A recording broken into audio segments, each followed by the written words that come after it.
Mário Benedetti, da coletânea de contos Histórias de Paris, o conto Só por Distração. Ele nunca se considerou um exilado político.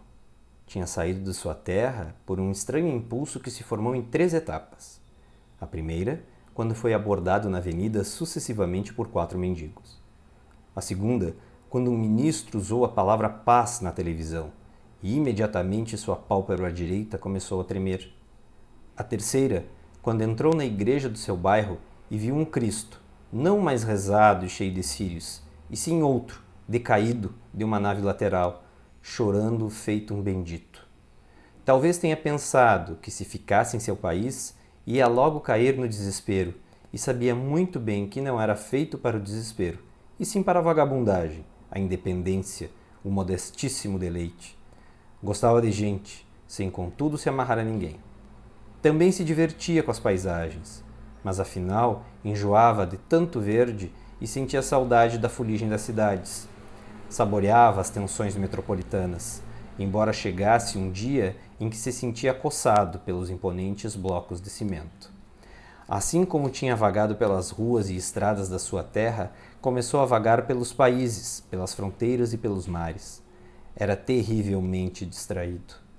Com muita frequência, não sabia em que cidade se encontrava, mas nem por isso se decidia a perguntar.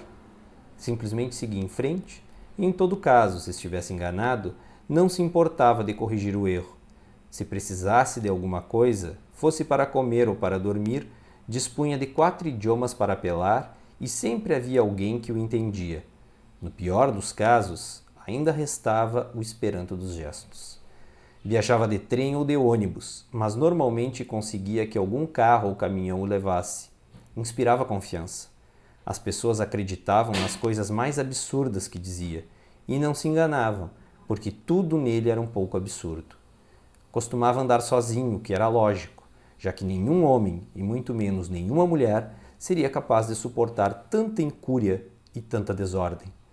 Quando passava por uma fronteira, mostrava o passaporte com um gesto displicente ao mecânico, mas imediatamente se esquecia de que fronteira se tratava.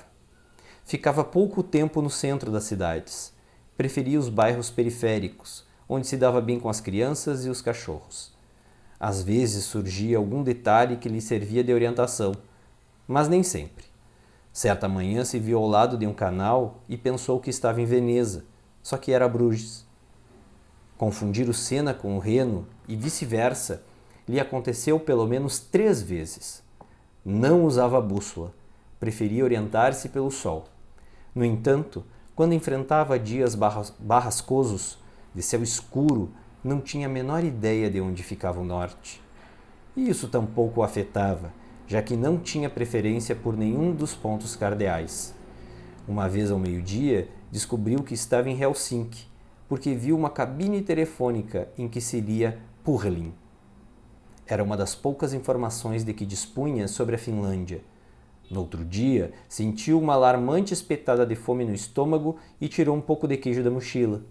Enquanto mastigava com fruição, notou que estava encostado numa coluna que lembrava as colunas de mármore pentélico que vira em alguma foto do Partenon. E, claro, a partir dessa associação percebeu que de fato estava na Acrópole.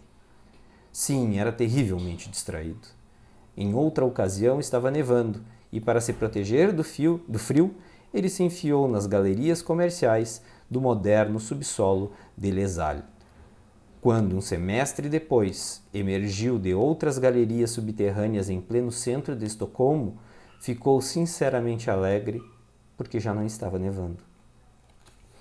De vez em quando ia aos aeroportos, mas quase nunca viajava de avião, entre outras coisas porque depois de se apresentar no balcão correspondente e despachar sua leve bagagem, ia ao terraço para ver as grandes aeronaves decolando e aterrissando, e não prestava a menor atenção nos alto-falantes, que repetiam seu nome com insistência.